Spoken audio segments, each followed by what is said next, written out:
Yes, thank you. So let's dive in. Today we're going to cover a few things.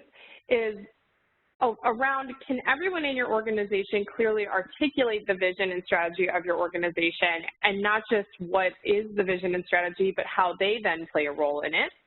And then looking a little bit more specifically, can leaders easily assist others in seeing how they fit into that larger vision or the strategy of the organization? And then finally, I think the most important piece is not all of us are CEOs at our organizations. So what can you do if your organization's strategy or vision isn't clear? So hopefully this will give you a nice sense of what we mean by agreement or alignment, and we'll kind of dive right in. So we know, and we've found, that 40% of employees do not understand the company vision. It kind of feels a lot. I think we really want to know, what does this look like for your organization, and how does this compare to how you understand your company's vision? I think that there's also a conversation going on today about purpose and vision. So I also think that there's a distinction there. When we talk about vision, we want to talk about future state of the organization versus purpose of the organization, which is I think a little bit more like that intrinsic value. So any comments about that, Amy, before we kind of, how do you particularly see this? No, I like the way you set that up, Sarah, and I think I would love to know, we don't have it necessarily prompted, but when you see this statistic, 40% of employees aren't understanding the company vision, I'm just curious if you feel like this number, if this feels familiar to you. If you're like shaking your head going, yeah, that feels like my company, or that feels like me. I'm not really clear about what our company vision is. I think that we're surprised, we're not surprised when we see this data coming in over and over. I'm seeing not surprising, unfortunately it feels really familiar, that's right. Like, we all really want to have clarity and be really clear on what it is that we're moving towards, but oftentimes it's not clear, it's not communicated really well, it's fuzzy in terms of how we understand that. So I think it's a great way to kind of set this up, Sarah. Yeah, and so I think, I'd love to learn a little bit more about, specifically in your organization, do all employees see how their role impacts or connects to the vision and strategy of the company? So there's this layer of, I don't understand the vision, or I understand the vision, and then there's the other layer of, now that I understand where we're going, I understand how what I do every day connects and contributes to that. So include us in the chat. Let us know, like, how does this, do employees get it? Do they see how it impacts you? Do you understand how yours impacts? We've been working through this, very valid. They know the vision, but do they understand how their performance connects to it? Question mark. I think that they're also, depending on how large your organization is and how siloed it can be, it's really difficult for folks to understand how what they do every single day connects and contributes, and also those like upstream and downstream impacts of what they have to do every single day. Sorry, Amy, I think I interrupted you. No, it's fine. That's what we're here to do. We're going to interrupt each other for a few more minutes here, Sarah. So I think the other reason we like to ask this question is what we have learned through our client work here at Root is that when employees really understand how their role impacts the vision and what their role is, that there is likely to be much greater success, not only in the energy and the enthusiasm towards driving that forward, but also then in how it comes to life. So it is a really critical piece of engaging employees in terms of helping them to understand what their role is and what they're actually doing to move the strategy forward. Seeing some more comments, some functions are better connected than others. The vision is more compelling to some stakeholders than others, and that there's confusion, especially with frontline employees. And I think that that is a perfect example and reiteration of what I was just saying. It's really critical that everybody, not just the C-suite and leadership and managers, but really every single employee at your organization understands their specific role. So what I would like to know is, when we're talking about that, are the leaders at your organization willing to help employees understand how they fit into this larger vision? And so what we're looking for, and what I would love to hear from those of you that are here in the chat, is are they willing to kind of have those conversations and to help employees across the organization, all levels, understand what their role is? How do you see that coming to life in your organization?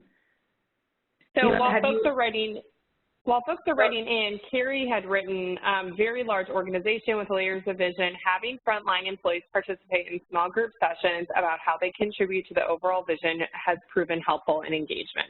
So I think already, Carrie, you're kind of mentioning that your organization, your leaders are willing to help, because if they weren't willing to help, I don't think you'd have this opportunity to bring folks together in small groups and have this dialogue about how they connect and contribute. So I love that, and I love that that's happening in your organization.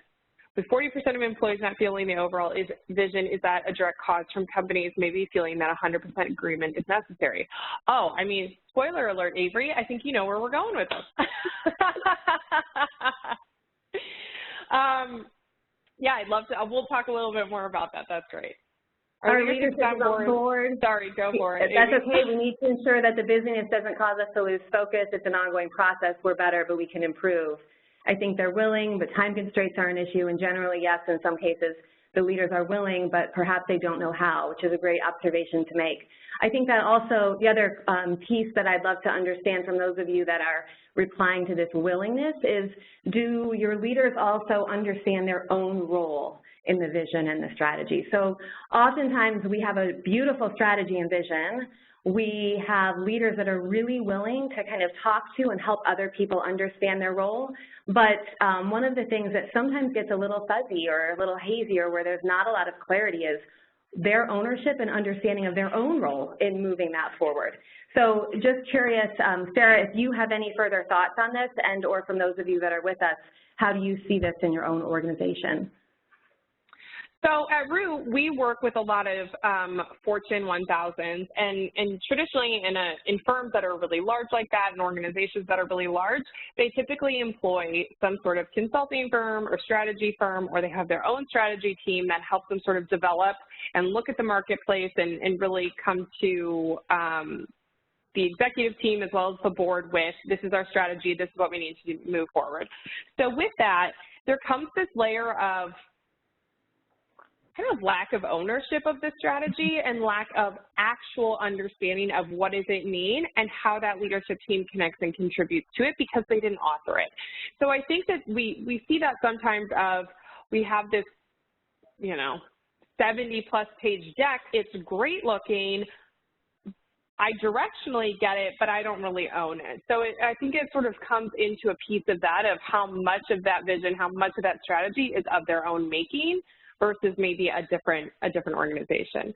Am I off base, Amy, or do you kind of see the same thing? Oh, I absolutely see the same thing. I think it's a great example and conversation. There's some chat going on. Leaders seem heads down within their areas of strategy. Some may be connected to the big pictures. Some seem not connected. I love this next one. Vision and strategies can be too grandiose. Simplification is needed. So true, right? Like to Sarah's point, we have these really long, intricate decks of strategy, and really what we need is to kind of boil that down to what are the most important points and how do we connect people to that. And then Nora just wrote in, leaders know their role from their own perspective. They don't always understand how their people need them to show up to make that vision a reality. Awesome, awesome observation. They do often understand their own role from their seat, but they don't understand how it is that they can help other people and what other people need from them to make that vision a reality. So we're going to talk a little bit more about that, Nora, in just a few minutes too. Yeah, so I think there was some dialogue around this, why does this happen, and talking about some of these organizational strategies, we've also found that 53% of executives do not believe that their company's strategy will lead to success. That is kind of an alarming stat. Why would you have half of your leadership team not believe in their company's strategy? That is, if your leaders don't believe in the strategy, then how are your people going to believe in that strategy and believe in that vision? And we'd love to know, do you feel this tension in your organization? How does this come to life? Because the second part of this is that 64% say that their biggest frustration is having too many conflicting priorities. So I think it goes back to what we've also seen is vision and strategies can be too grandiose. simplification is needed. They need to understand their role. They need to understand what their division is responsible for and how all of these priorities kind of connect to each other. Right. I hate the word synergy, but I think synergy is a good word here of how everything works together. Amy, what would you say? Well, I think that there's some really awesome conversation happening here. So that's a scary statistic. I agree with you, Katie. Definitely too many priorities. Yes, when everything is a top priority, nothing gets done. And so I think to your point, Sarah, and those of you that are commenting in the chat right now, there is definitely a need to figure out how can we help to set prioritization within our organizations. How can we kind of drive for that clarity and that understanding that is needed, not just for leaders, but also for those that are part of the organization to bring it all to life. So it's feeling real in your organization. It's very concerning. We agree. And we really want to start to understand, like, why is this, right? What is the struggle that we're facing here, right, Sarah? Yeah, absolutely. So why does this happen? I think we sort of have heard from some other folks, and maybe there was a little bit of a teaser in the title, right? I think that there's a tension in organizations right now about agreement versus alignment. And you think about human nature and we think about agreement and consensus-driven organizations, I think that there's like an inherent nature of humans to make sure everybody agrees, everybody's on board. We have 100% agreement and everyone is like enthused and owning it. And in our opinion, that is holding back organizations from progress. So when we talk about agreement, that's really what we're talking about. We're talking about consensus-driven organizations. We're talking about 100% before you'll move on. Right.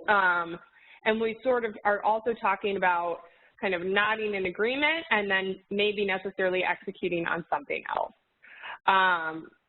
Amy, what would you add to that?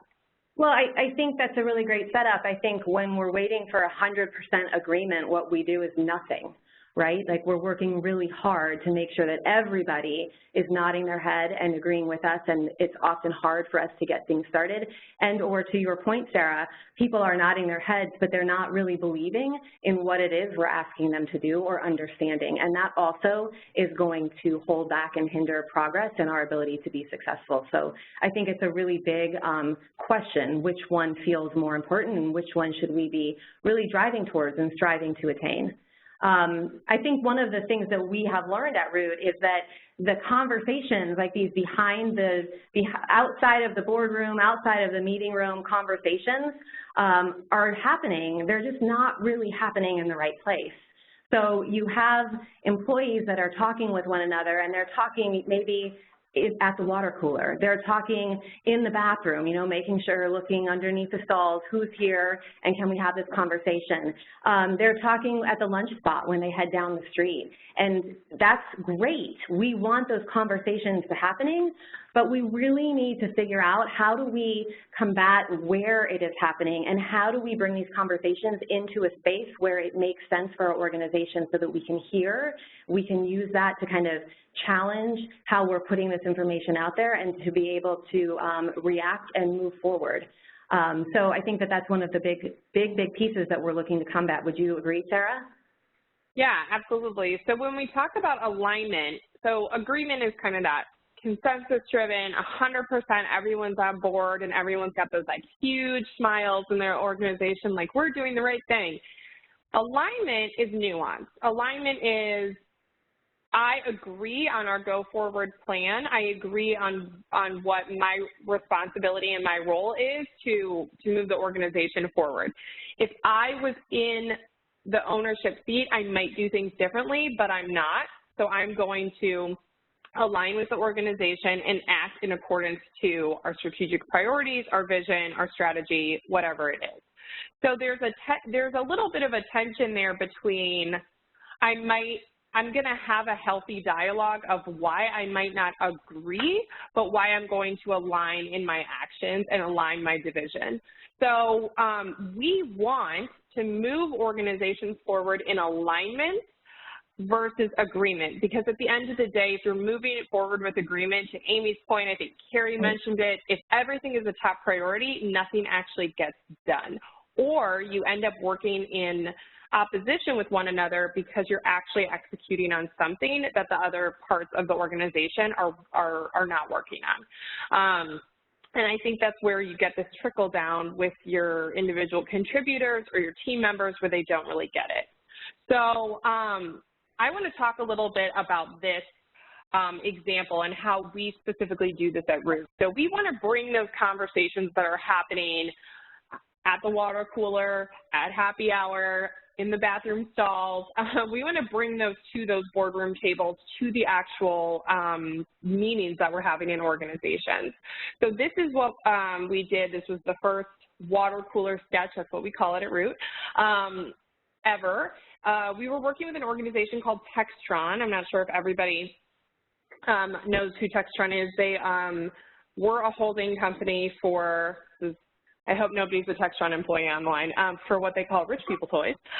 So it was like helicopters and golf carts and yachts and all sorts of stuff like that. And they were moving from this company, this holding company, to an operating company. And so we were working with them, and our CEO was working with them at the time in terms of developing their strategy and launching it. And we had a group of like 250 top leaders there. And we did one of those live polling after we rolled out their strategy, and we said, how many of you would recommend investing in our stock to your family and friends? And I think they had a vote of confidence of like 18%, 1-8, not good. So I think their CEO turned to our CEO and said, should we fire you now or should we fire you later? And we sort of said, whoa, like let's figure out what's going on. So we went out and did some interviews, and we ended up displaying our interview findings in this sketch. So if you can take a look, and I know everybody can kind of have their own controls and sort of toggle up in here, this is what we found. We found that exact stat was accurate. Of people didn't necessarily disagree with the strategy, they disagreed with their own behaviors and their team members' behaviors that they would change to support their strategy. So they felt like there was this weird kids table, like almost like you have one at Thanksgiving. They had this, they were really obsessed with hierarchy and titles, and so they felt like if they didn't have the super senior title, they didn't get a vote at the table, and there was sort of this weird cachet of folks that would sort of sit with the CEO. They were drinking non-confrontational water, so if you can see, they'd say things like, yes, I understand, and they'd think like, what the heck is he talking about? You have this gentleman with this big shield that once they met their numbers or hit their metrics, they would just like completely non-conform because they were like safe in terms of financials. The real issues were being covered up, and then you see this little note in the background of the CEO where it says, can we talk in private? So the purpose of this sketch is really to bring these issues out on the table in a non-confrontational way. These are things that should be happening. There should be dialogue around these, and they weren't actually getting these out on the table. So once the organization went through this, and we have some imagery here of how that actually happens. We don't want this to be a static image. We want organizations to explore it and mark it up and say, where do they agree, and where have they maybe contributed to those poor behaviors, and maybe where have they enabled those behaviors. And we want them to sort of wrestle with it so that they can move on in a healthy way, move on in alignment. But Textron ended up, they ended up successfully implementing their strategy, and they ended up having some stock, the stock price like tripled. It was kind of crazy. So, but it was all because they ended up making sure that their folks were aligned with those behaviors, and they supported each other in that. So we want those conversations out in the open, and we want to give people time and opportunity to wrestle with that and politely disagree with each other. So I have talked a lot. I'm going to stop and let Amy talk. Well, I think what this does, though, is kind of set up for those of you that are listening, you know, how this idea of the water cooler conversation and kind of bringing some of these hard, you know, we don't talk about this every day, topics to life is how do you actually act on this today or tomorrow in your organization? You don't necessarily have a water cooler sketch. although we would love to do one for you. In the absence of that, how do you drive this conversation in your own organization? So there's a few things that we want you to really think about, like understanding how do you help and really what is your role. Understanding as members of your organization, your job, what we do in the water coolers is to really ask great questions, to ask provocative questions that help to push to clarity. And then finally, you have to be willing to really stand up.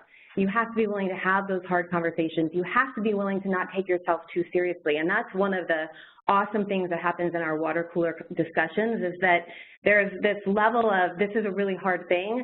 These are things that we don't normally talk about. We're going to bring them up today. But there's also the opportunity to kind of poke some fun at ourselves or at the organization that we're working with, to recognize that we have to be willing to kind of have fun and to kind of peel back some of that seriousness to get to the core of what's really going to help to move us forward. When we think about that, in terms of actionable items for those of you that are with us, we really think about, and I love her, Sarah loves her, but this idea that you got to Brené Brown the shit out of your organization. You have to be brave, right, Sarah? I mean, you've got to be, everything that we just talked about is really being brave, being vulnerable, being willing to go into the arena, which are some of the big things that Brené Brown and her leadership pieces really strives toward, and we find that that is also immediately applicable in so much of what we're doing here at Root with our clients. So being willing to just kind of step in, have that conversation, and drive some of that clarity through the questions that you're asking. So the challenge we have for some of you right here now is, when you take this persona on, when you really think about how can I be really kind of brave and forward, what are some of the questions, if alignment's starting at the top, what are some of the questions that you would ask that could help to drive clarity in your organization right now, today? There's some other conversation also taking place over in the chat. Is disagreement in the workplace healthy? Well, I think, Sarah, what would you say for that? Yeah, I think, and Katie did a great job answering this as well. I think that in our opinion, disagreement is healthy, but it's respectful disagreement. It's respectful challenging. It is part of the reason why the visualization of the water cooler sketch is so powerful, is that it's showing these issues in a non-confrontational way. Yeah. It is. You don't want to get into a conversation. Disagreement becomes unhealthy when it comes into finger pointing and lack of accountability and taking accountability and responsibility for your own piece of these things. So if it turns into finger pointing, if it turns into blame, that's where you are sliding into deconstructive behaviors. If it turns into, I think that this is what's going to be best for our organization, I think it's this, like, let's hash it out, that is, I think you can only get progress from disagreement and politely challenging each other. I love some of the questions that you guys are dropping in here, though. Mark said, why do customers choose us? I mean, what a great way to start, right? We're selling a product, we're providing a service, and so tell me, like, why are customers choosing us? There's probably a lot of answers, and a lot of statistics and a lot of data and a lot of reporting and a lot of sales that people will use to answer that question, but I love the idea of let's just kind of peel it all the way back and get to this. Why are they choosing us? Admitting when there's a lack of clarity and asking managers or leaders, how does my role connect to the bigger picture? And I think that that's great, Jennifer, too, like really asking and feeling like you can go to your leadership for that direction because you know and understand that you have leadership that's willing to help you understand how this unfolds and what your role is. And then Michael's asking, my question is my contribution making a difference and how? And so really getting some of the feedback, but starting a conversation that perhaps is about you and then also others can kind of follow suit there. And what is my contribution and how do you see it as making a difference? And then that kind of takes us all the way back to the very beginning, right, Michael, in terms of people need to understand what their role is in the process and in the strategy at large to really understand what to do and to see how that moves forward. So great questions there. More kind of similar, what is my role in this company doing to promote growth? What do we value the most? Another really great question.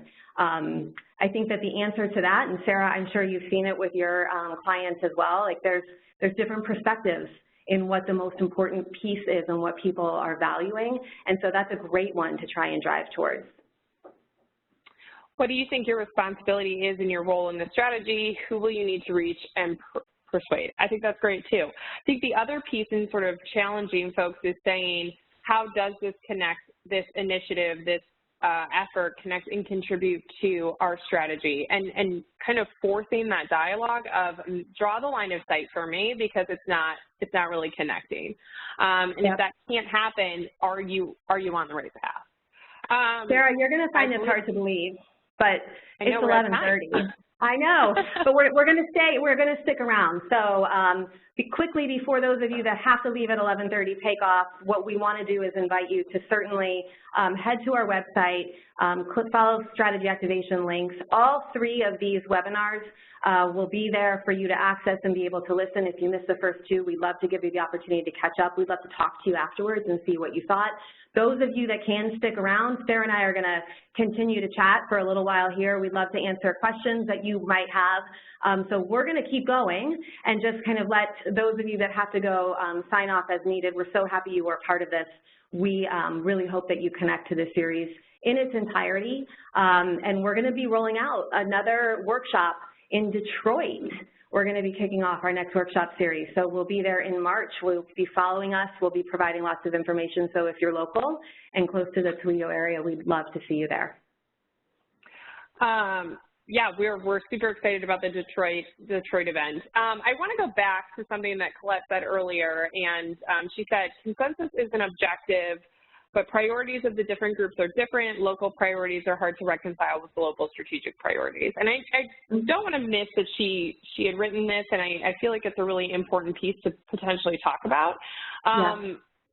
Amy, I'd love your perspective on this. I really feel that if the organization globally has, and sort of in that big picture sense, has a really specific vision and has a very clearly articulated goal and strategy, that locally you might execute on those differently. It might look very different about how those regions, those continents, how those things come to life, but they should all be able to be in service of that global strategy. So Amy, I'd love your perspective on this. I know you and I both work with large global organizations, and yeah, I'd love to hear your thoughts.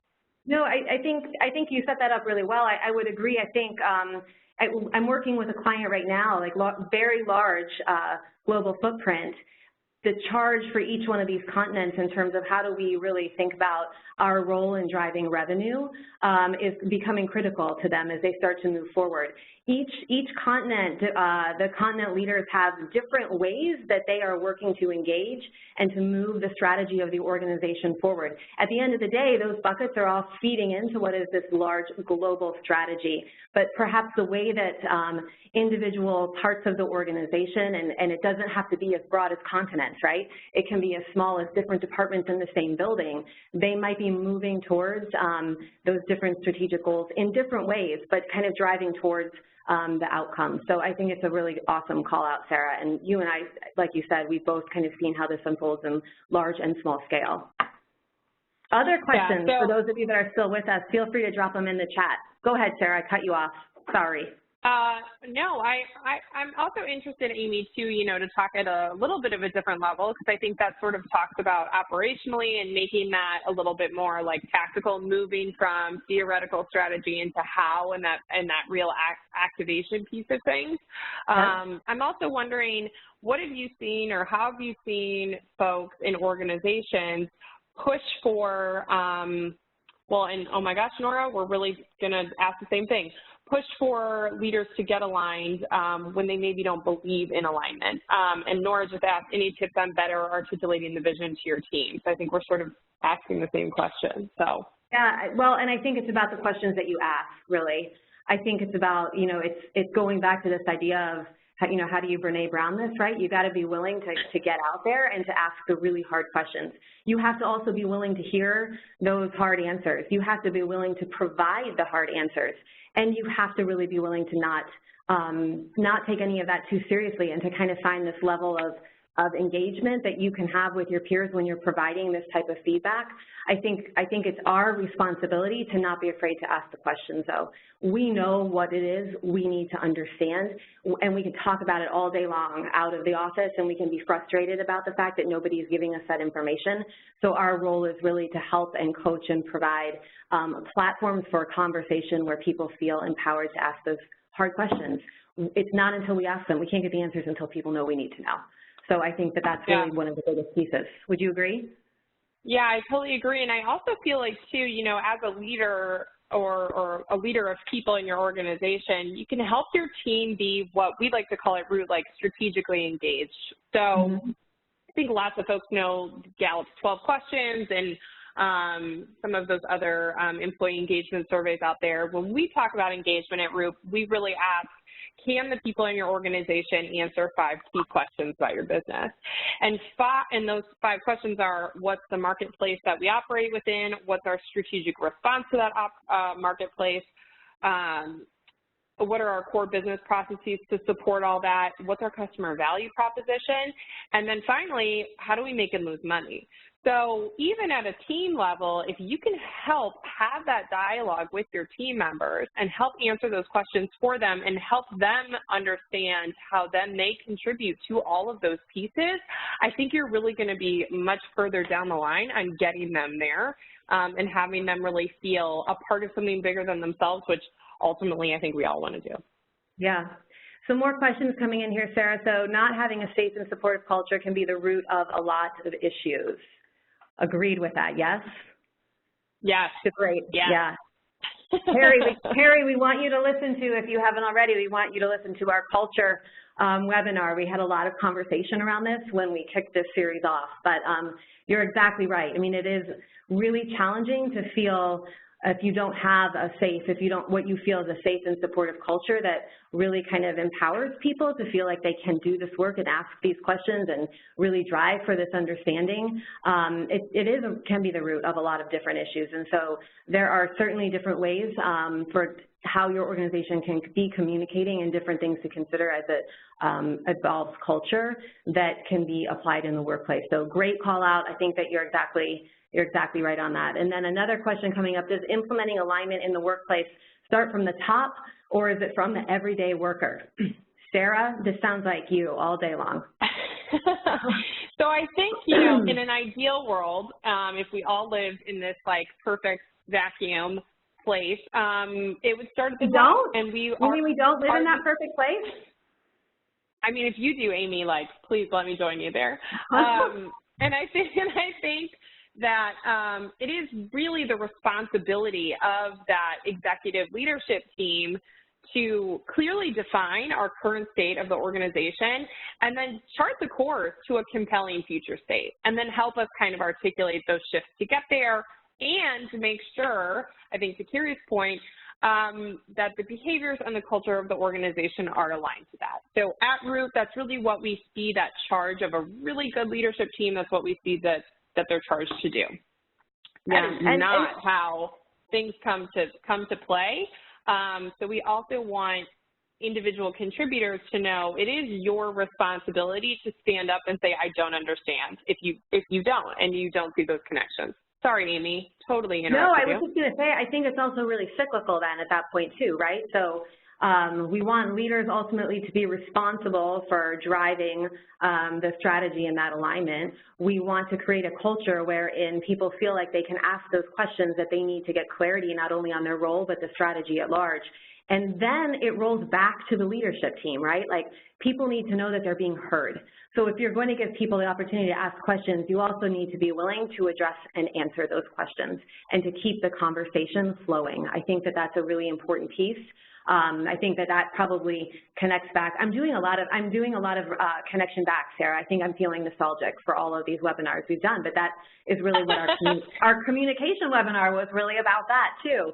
So really, how do we keep the communication cycle kind of unbroken by letting people not only feel like we want to hear their questions, but then responding to it so that they keep asking. And that's really going to help to build a culture of trust as well. Yeah, and I also feel like, too, it also depends on where the organization is, like in its life cycle. So if the organization is kind of in this maintenance of growth, and they have spent a long time nourishing a really empowered culture, you might be in this really nice space where you really own it. And you have full trust from your leadership team. If the organization is going through some sort of transformation because they're not achieving their full potential, you really need that strong leadership team to like punch you through that barrier and really lead you into the future.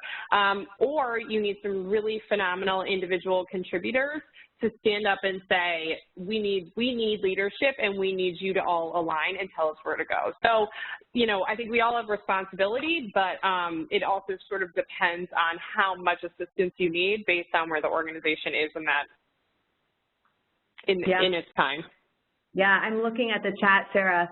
Love the balance from Mark, advocating what is needed and how, with asking or inquiring what is needed to do that or to get there. So I think that all of these things start to really layer together in terms of how are we communicating with one another, how does that communication really foster a culture of trust and empowerment, and when we feel like that, how do we then work towards alignment within the organization that is going to really drive success and with our strategy and help to propel us into the future. So a really great kind of circle of how everything starts to play in and ladder up to one another. Yeah. Any other questions? I mean, we're 11 minutes past. I can't see how many people we're still connected to, but I love that there are still questions coming in here. If there are more questions, we'd love to answer them right now. If you're getting ready to log off, certainly Sarah and I are always available. We'd love to keep the conversation going with you. You're welcome to reach out to us individually, tag us on LinkedIn, find us on our website. You'll find us on the strategy activation page, and or connect with us via email. So we would love to hear more if time doesn't permit for you guys to stay on. Sarah, sorry, I cut you off again. What were you going to say? No, I was just going to say I do love the little like cyclical hand motions that you've been doing, because it is so true. I think so many times we have like that straight line process, but it is really like a constant evolution. So anyway, I think Amy's right. We would absolutely love to chat with you all individually. A lot of this stuff is so dependent on where you're at and where your organization is at. So we're always here to continue the conversation, and we really appreciate you joining us for this series, and we really hope to see you again.